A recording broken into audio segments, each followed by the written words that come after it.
राग जर्जरिता माँ यशोदा दी पहाड़ कल ना तू धरा पड़ी तू खाई ना मो पाठी माँ देखु मुझे खाई थी तो पाठी लगी था ना तार माठिया भांगिला केमती जो आहरी गोटे पहाड़ पकड़ जाऊँ भाई भाई कथा जाऊँगी कहती बलराम बलराम उठिक आस माँ को माड़ी अच्छी कहले माँ ताको मारना सत्य खाई सी खाई ना जी खाई माँ मुझे जानती सी खाई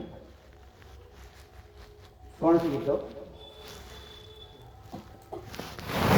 यशोमती जननी लो मारो नहीं आहू खाइले सरल बनी करा कानु भाऊ यशोमती जननी लो मारो नहीं आहू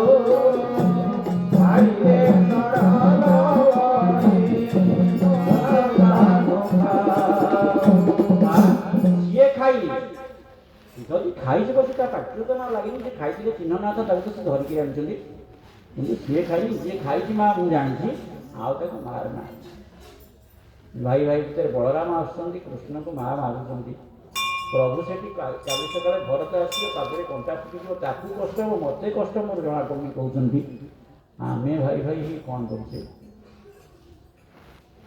आम गप पढ़ीचे जापानी गले केते जर्मनी गले केते जापान जहाज द्वितीय विश्व युद्ध उड़ी जर्मन जहाज उड़ी कौ जहाज उड़ी दी भाई भिन्न होती माँ कौची हईरे जापानी जर्मनी सी जाऊँ तुमर कौन अच्छे से जहाज गले के ये जहाज गले के तुम्हें परा दी भाई एका ना दी खंड तुम्हें कहीं करा यही जुगर कथा आम भोग कर तेणु संसार संसार आमर कथा आमर प्रभाव गोटे अच्छी कथार युद्ध जदि कर बस संगे थी भाई जदि कली जदि कर बस संगे थी भाई आमको आम पुराण शिक्षा देती भाई भाई संबंध कौन भाई भाई संबंध कौन आम पुराण आम इतिहास आमको शिक्षा देती आम किंतु आम भाई कथा आम पुराण कथा को आम आम आम मन रखने आम आम पुराण कथा आमर शिक्षा को आम जीवन को मन शिक्षा को आम जीवन में ग्रहण न करी आम विषय बुद्धि विषय बुद्धि आम मातिचे तेणु आसिले बाबा 1960-61 मसीह पहले माने आम आश्रम इतिवृत्ति करिया कथा नट तू समस्ते मत नौ गाँ को घर को डाकुन तू कहीं घर को डाकुन नट माने बाबाजी नेत्रानंद दास द्वितीय बाबा जो दी जन सन्यासी थे आउ जन सन्यासी थे से किंतु एटी सन्यासी ही नथिले केन्द्रापड़ा जाई सन्यासी हेले बोली मुझे शुणी किए कहते ये सन्यासी थे आमर तारकेश्वर बापा तो बाबाजी चतुरानंद दास ना से चतुरानंद है ये चक्रधर बाबा बोली समस्ते कहते सी पक्षे केन्द्रापड़ा जो समाधि अच्छी केन्द्रापड़ा जा सन्यासी से देह त्याग कले नट तू मत डाकुन ना बाबा मुझे कौन आपको नहीं पारि चाकरी करते चौद्वारे चाकरी करती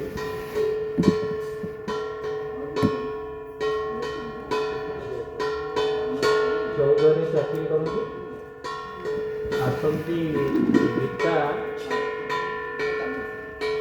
ଗୀତା କ୍ଲାସ୍ କରିବା ପାଇଁ ଦଳକା ଯାଆନ୍ତି। ଏ ରବିବାରେ କ୍ଲାସ୍ ହୁଏ, ତାପରେ ରବିବାରେ ବାବା ପରୀକ୍ଷା ନିଅନ୍ତି, ଗୀତା ପରୀକ୍ଷା ହୁଏ। ସେମାନେ ପରୀକ୍ଷା କରିବାକୁ ଦଳକୁ ଯାଆନ୍ତି।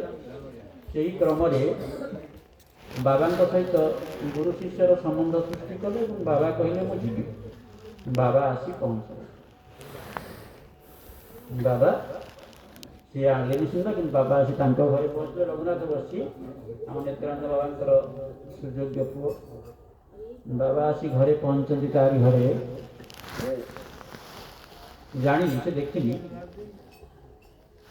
ବାବା ତାର ବୋଉ ହାତରୁ ତାକୁ ଏବେ ସେ କଥା ମୁଁ କହୁଛି, ତୋର ବୋଉ ହାତରେ ବାବା ଶାଗ ପଖାଳ ଖାଇଛନ୍ତି ତୋରି ଘରେ।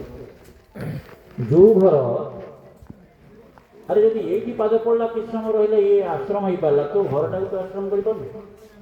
ତାକୁ ଏବେ କହୁଛୁ ତୁ କେତେ ବଡ଼ ମହାପୁରୁଷଙ୍କ ପାଦ ତୋ ଘରେ ପଡ଼ିଛି, ସେ ବସି ଖାଇଛନ୍ତି, ତୁ କିନ୍ତୁ ଆଜି ବି ଆଇଁଷ ନଉଛୁ। ତାକୁ କହେ କଥା, ଆରେ ତୋ ଘରଟା ତୋ ଘରେ ତ ପୁଣ୍ୟ ଭର୍ତ୍ତି ହେଇକି ଅଛି, ତୁ ତାକୁ ଉଦ୍ଧାର କରିପାରୁନୁ, ପୁନରୁଦ୍ଧାର କରିପାରୁନୁ। ବାବା ତାଙ୍କ ଘରେ ତା ବୋଉ ମାନେ ଶାଗ ଭାଜି ପଖାଳ ଶାଗ ବାବା ଖାଇଛନ୍ତି। ତେଣୁ ଏତେ ବଡ଼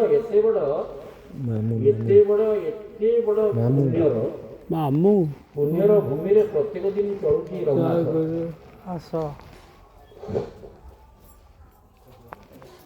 ଯାହା ହଉ, ପ୍ରଥମେ ବାବା ଆସିଲେ ବୋଧେ 60 ମସିହାରେ ଆସିଥିଲେ।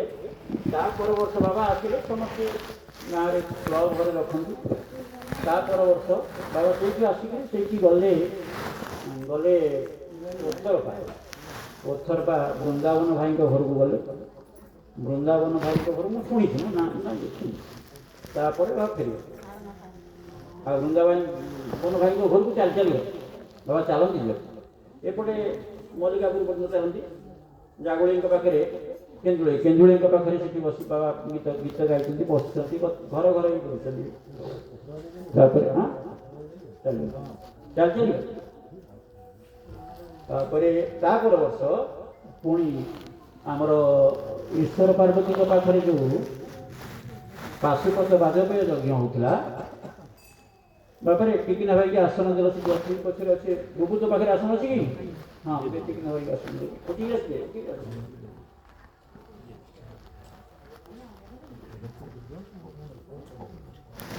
ପାଶୁପତ ବାଜପେୟ ଯଜ୍ଞ ଭାଇମାନେ ଯାଇଥିଲେ ଯଜ୍ଞ ଅନୁଷ୍ଠାନ କମିଟିର ଈଶ୍ୱରଙ୍କ ପାଖରେ 61 ମସିହାରେ। 61 ମସିହାରେ